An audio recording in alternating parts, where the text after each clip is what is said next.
Om Ajnanatimirandhasya Gnananjanashalakaya Chakshurunmilitam Yena Tasmai Shri Gurave Namaha. Namo Om Vishnupadaya Krishna Pristhaya Bhutale Shrimate Bhakti Vedanta Swamin Iti Namine. Namaste Saraswate Deve Gauravani Pracharine Nirvishesha Shunyavadi Paschatya Deshatarine Jaya Shri Krishna Chaitanya Prabhu Nityananda Shri Advaita Gadadhara Shrivasadi Gaura Bhakta Vrinda Hare Krishna Krishna Krishna Hare Hare Hare Rama Rama Rama Hare Hare.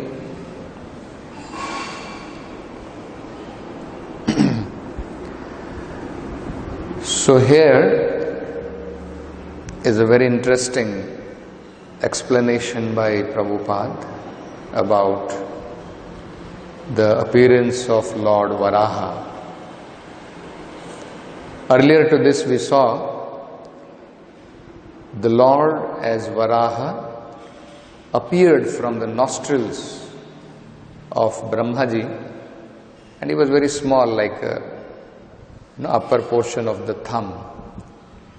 Gradually the Lord started expanding, and Lord Varaha became like a huge elephant covering the whole sky. And according to his size, he roared very loudly. And the tumultuous sound was immediately perceived by the great devotees. So the great devotees in higher planets, they were able to understand that this is a transcendental sound. This is not some ordinary sound. This is not a sound created by some demoniac person. Even though it is tumultuous, it is a roaring sound, but this sound is a divine sound. It's a transcendental vibration made by the Supreme Lord. So, very important to understand, only devotees of the Lord, they can understand mundane sound and transcendental sound. Outside people, if you ask them to chant the holy name of the Lord, mundane people cannot understand. They will think, what is this Hare Krishna? Sometimes people argue.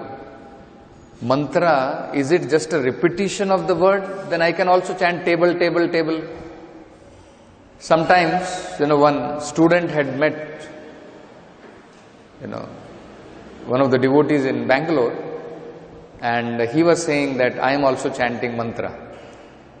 So when he was asked, what mantra are you chanting? So he said, I am chanting red rose, blue rose, red rose, blue rose. And they are thinking it is chanting of mantra.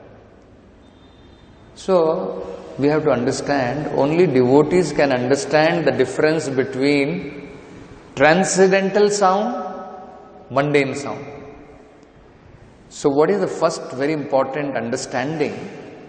When the Lord roared very tumultuously, it may appear like a material sound, but the devotees in the higher planet, they were able to perceive, they were able to understand, it is not material mundane sound.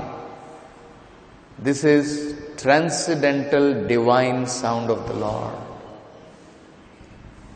Similarly, only devotees can understand chanting the holy name of the Lord, chanting Hare Krishna mantra is not ordinary sound. It is divine transcendental sound. Prabhupada gave that example that people who are mundane, material, they cannot understand. One cartoon was there in American, one of the paper. The wife is telling the husband, chant, chant, chant. And the husband is saying, can't, I cannot. You see? Why? They cannot understand that actually it is a transcendental sound. It's a divine sound, non-different from the Lord. absolute, one with the Lord, filled with knowledge, filled with bliss, filled with eternity, filled with the mercy of the Lord, they cannot understand this. So, very important point, first point to understand, only the devotees, only they can understand the difference between mundane sound, transcendental sound. That is how the devotees in the higher planet were able to understand this sound is not ordinary, this is a sound created by the Lord, it is a transcendental sound. That is why it is said, this Hare Krishna mantra, it has emanated from the Lord. As we were hearing in the earlier class, the Lord is merciful, He has appeared, even though the sound has emanated from spiritual world. Golokera Prema Dhana. This holy name is not a property of this material world. It is a property of the spiritual world. It is emanated from the spiritual world. But the Lord is very merciful. We can capture that spiritual sound with our mundane senses. That is the mercy of the Lord. The Lord in His holy name appears in the material world, even though it is transcendental. Mercifully the Lord appears on our mundane tongue. Mercifully the Lord appears on our mundane ears. We can hear that transcendental sound. Provided we have proper consciousness. With mundane consciousness, we cannot understand the transcendental sound. With proper consciousness, we can understand it is transcendental sound. Another important point. So the Lord rode, and all the devotees in the higher planet, they were able to understand, not ordinary sound, this is the Lord. What did they do in response? What did they do? They also produced transcendental vibrations. You see?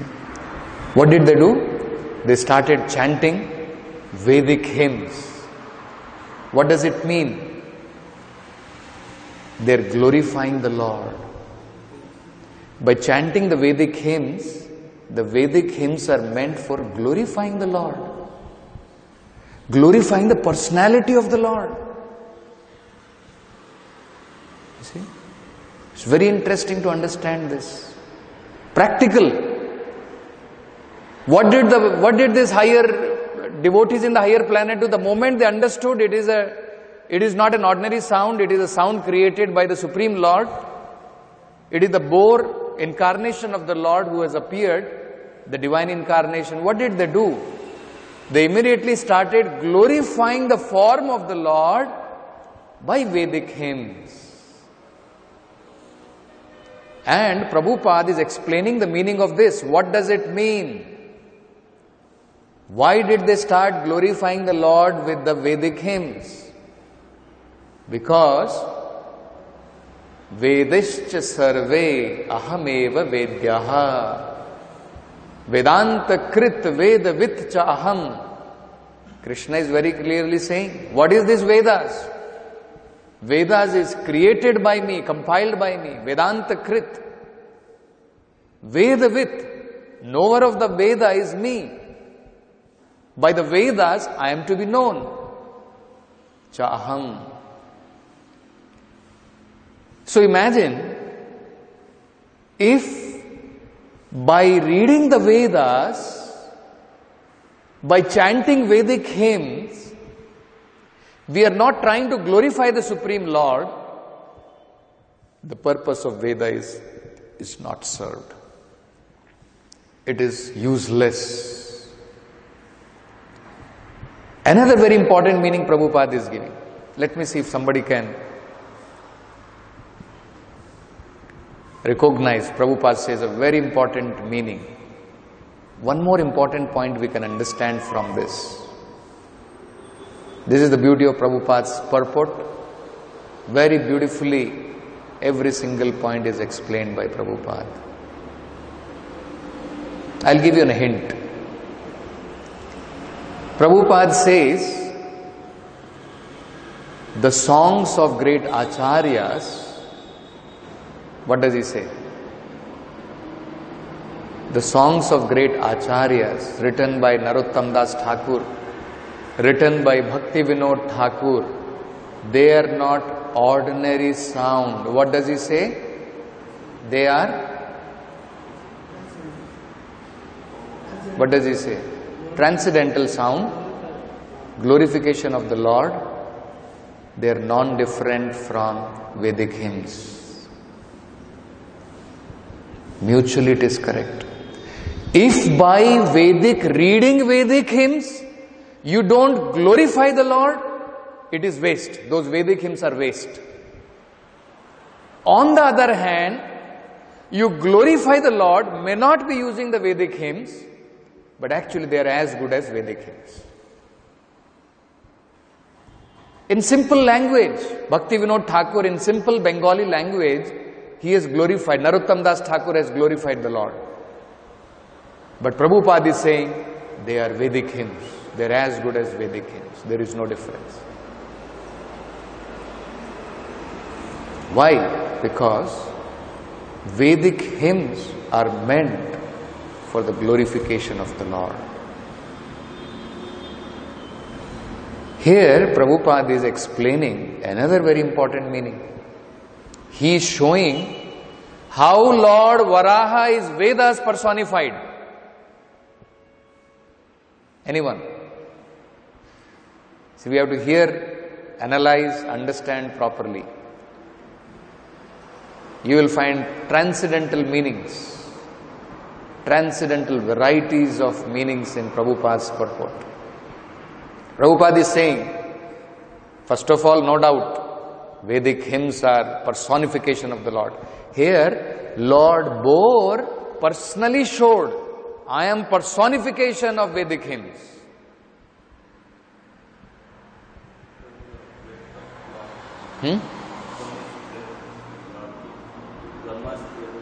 From Brahma's breath. Anyone else? Raghottam? How Lord bore personally with his incarnation showed, I am personified Vedas. One is, when he appeared and rode, all of them started chanting Vedic hymns, signifying he is personified Vedas. Another important meaning Prabhupada is saying, another important, sound is okay, over, sound aitu. Next, one more important thing. What are Vedas? What are Vedas? They are emanation of the breathing of the Lord, correct? Vedic literatures are nothing but emanation of breathing of the Lord. Prabhupada is saying the same breathing was inhaled by Brahma, and that came out as exhalation from nostril of Brahma as Vedas personified. You see? Vedas are actually vibrated by the Lord in the beginning. They are the breath of the Supreme Lord. The same breath, when it is inhaled by Brahma and then exhaled in the form of, from the nostril of Lord Brahma, is this Varaha incarnation.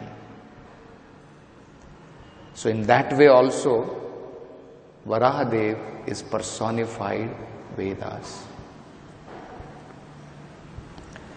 So, Prabhupada is saying here, whenever there is a glorification of the Lord, very important, all of you should understand. That's why we treasure so much the great songs of the great acharyas. Whatever Prabhupada has written, whatever these great acharyas have written, they are exactly the same as the Vedic hymns. Whatever is vibrated by the Lord, Whatever is vibrated in glorification of the Lord by pure devotees, no difference. So, it's a very interesting point which Prabhupada is making. Whenever there is glorification of the Lord, it is to be understood, Vedic mantras are being rightly vibrated. Whenever there is a glorification of the Lord, we should understand that is Vedic mantras rightly being vibrated. The Lord was therefore pleased when such Vedic mantras were chanted. And Vedic mantras you chant Vedic mantras, but your purpose is not to glorify the Lord will not be pleased. Just like we find great Brahmanas are also chanting Vedic mantras. The Lord was not pleased with them. How? We find in that Krishna Leela, they were all chanting Vedic mantras. They forgot these Vedic mantras are meant for the Supreme Lord's glorification. The Supreme Lord appeared, yes. And they said that the Supreme Lord Krishna and Balaram, they are hungry in the forest. Now you are all chanting Vedic mantras and doing all sacrifice. Now give that food for their pleasure. And they could not understand. They did not give. They thought only these Vedic mantras are meant only for yagna, and yagna is only meant for the purpose of just doing yagna. They could not understand the meaning of chanting these hymns. The meaning of performing that yagna is meant for that glorification of the Supreme Lord. Isn't it? Whereas we find the gopis who were not vastly learned, their talks are glorified in the Vedas. The Vedas are glorifying the talks. What does it mean? The glorification of the Lord, it is even beyond the Vedic literatures.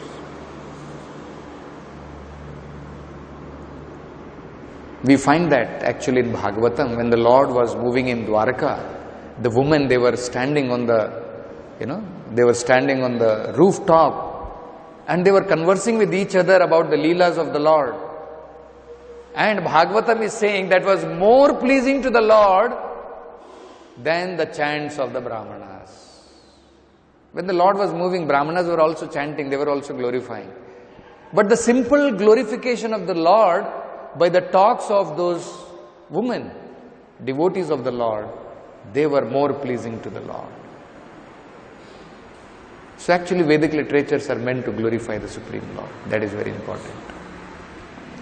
Another very important point which Prabhupada is making in this purport is the form of the Lord in any shape.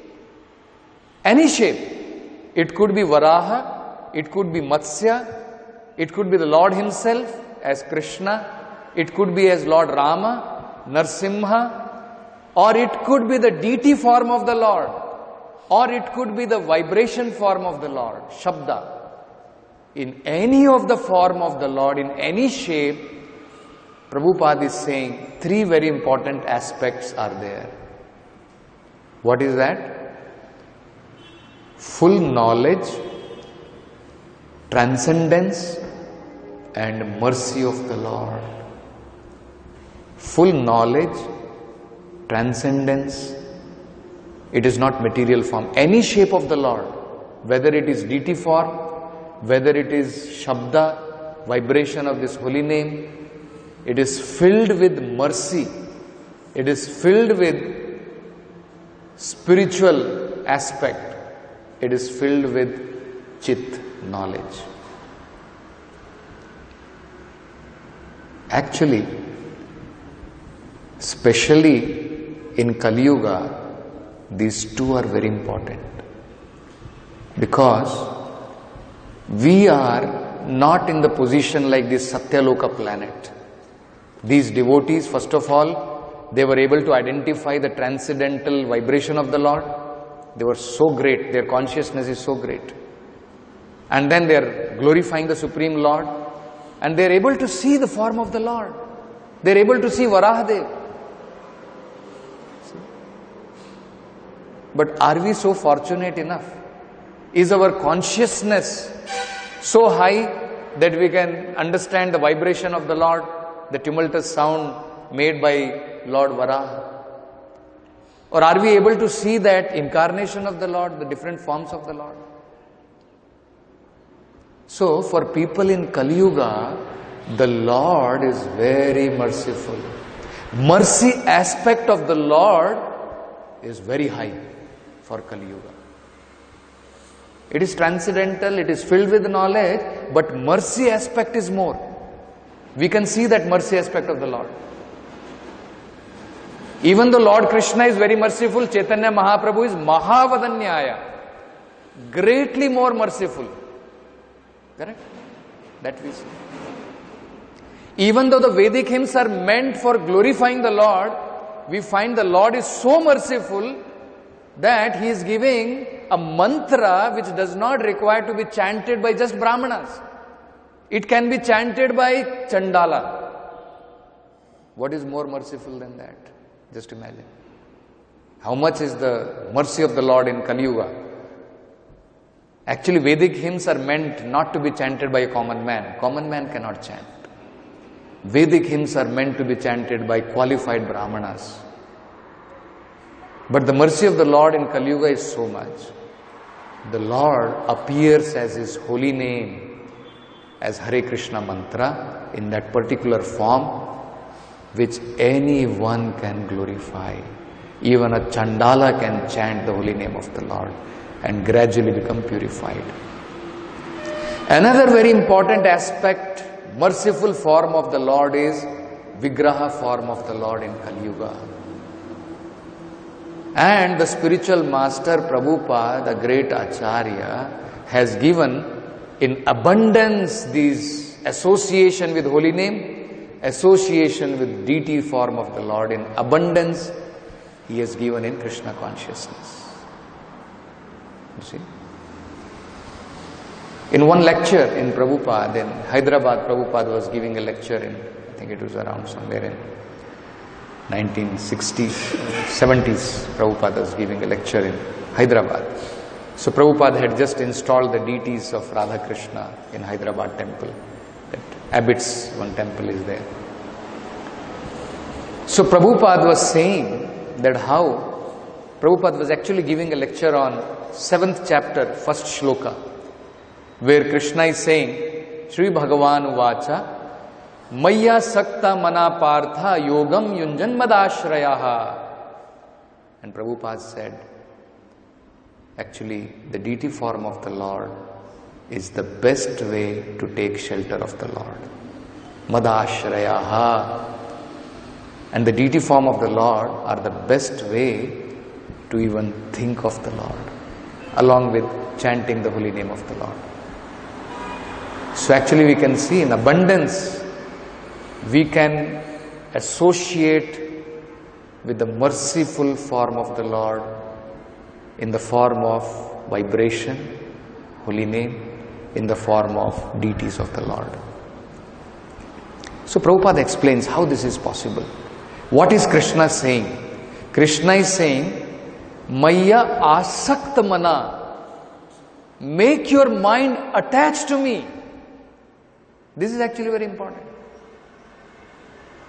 But we may think, no, we require some physical person to become attached. We require something physical, something gross. So Prabhupada is saying the Lord is very merciful. He understands people in Kali Yuga. In His gross form as deity, as Vigraha, you can become attached. Because Arjuna, we may think, yes, he was present with Krishna. I am present with you daily, I am talking to you, I may become attached to you. Correct? So we may wonder, where is Krishna to become attached?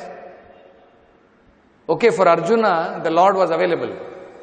Present, he was present before him, he was eating with him, sleeping with him, talking to him. Arjuna was deeply attached to Krishna, very deeply attached to Krishna. So then we may think, what about us? How do we become attached to Krishna? So Prabhupada is saying the Lord is very merciful.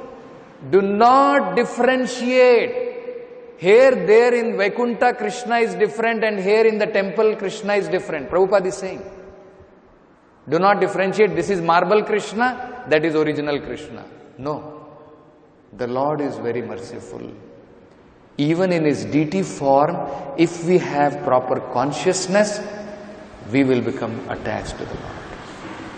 But we are very unfortunate.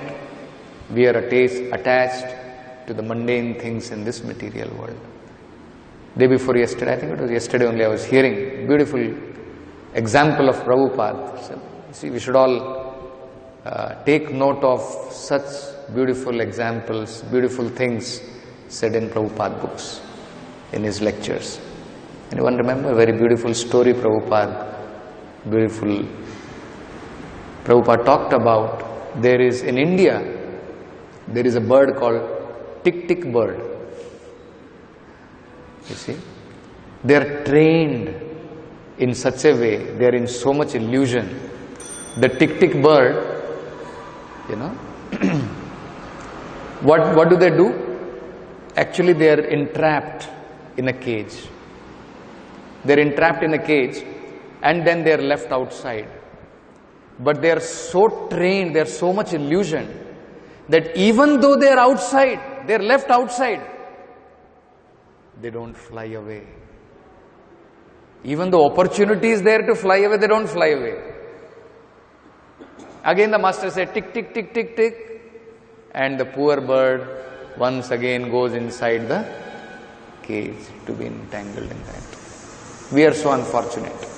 Opportunity is there in this human form of life to get out of this material entanglement. But we are like the tick bird. Isn't it? We want to be entangled, encased in this material attachment. So Prabhupada is saying the temple of the Lord is meant for replacement of that attachment.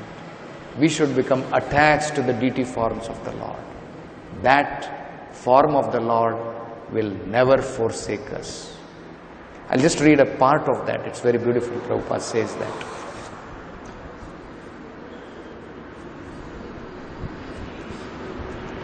Maya Sakta Manaha Yoga Yunjam. This is yoga, to become attached to Krishna.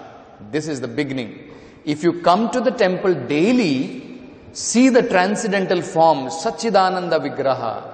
This Bhagavan which you see, it is non-different from original Bhagavan. Don't differentiate. This is stone statue of Bhagavan. No. He is Bhagavan. He is Bhagavan. Archa Murti, Archa Vigraha. Because we cannot see Bhagavan with our present eyes, Atah Shri Krishna Namadi, Na Bhaved Grahyam Indriyaihi. With the present blend senses, we cannot see Bhagavan. Therefore, Bhagavan, out of his causeless mercy, has appeared in a form which you can see. He is not different. He is non-different because Bhagavan is everything. That will be explained. He can appear in any form. So he has appeared in a form which you can see. This is Bhagavan's mercy. Not that he is statue. Archaye Vishnu Shiladhir Gurusu Naramatir Vaishnava Jatir Buddhi Naraki Buddhi. If we consider here is a stone statue, Arche Vishnu Shiladhi, no Shila. No, it is not. Bhagavan is everything. By advancement of knowledge, we will understand here is a Bhagavan. You see? And then Prabhupada is saying how to become attached to that Bhagavan. Next Prabhupada is saying, temples are constructed to give you the facility how to become attached to Bhagavan. You should take full advantage. This temple is centrally situated. I am very glad. Inhabitants of Hyderabad, they are so nice devotee. From the very beginning they are coming. It is good. Continue this habit. Daily come, see Bhagavan. Offer obeisances. Bhagavan does not want anything from you. He is self-sufficient. You are taking so many things from Bhagavan. And if you give something, what is wrong? It is exchange of love. And Bhagavan does not want your whole estate. Bhagavan says, Patram, Pushpam, Phalam, Toyam. Yome Bhaktya. Bhagavan wants your bhakti. If you bring little leaf, little flower, little fruit, little water, Bhagavan, I am very poor man. I have nothing to give you, but I have secured from others' garden little leaf, little flower, little fruit and water is available. So kindly accept it. Bhagavan says, Patram Pushpam Phalam Toyam Yome Bhakta Prayachati Toya. bhaktaya. What is that verse? Ashnami bhakti uprahatam. Because one is giving out of devotion, love, ashnami, I eat. If Bhagavan eats from your hand, then you become perfect. That is wanted. Bhakti, bhaktaya, tad aham ashnami. That attachment should be increased. Maya saktaha manapartha yogam yujam. This is yoga. How to become attached to the service of the Lord. That is first class yogi. See? So that is how we have to become attached. The more we will increase our attachment to the deity forms of the Lord, to the holy name of the Lord. They are very, very merciful. As we can see, Prabhupada is saying in today's purport, in any form of the Lord, there is mercy, there is transcendence, it is not ordinary, it is filled with knowledge. And specifically we can see in Kali Yuga, Chaitanya Mahaprabhu, the deity's form of the Lord, the holy name of the Lord, all filled with mercy. So we should take advantage of that mercy of the Supreme Lord and come out from the attachments of this material world. So we'll stop with this. Granthra Srimad Bhagavatam ki jai. Srila Prabhupada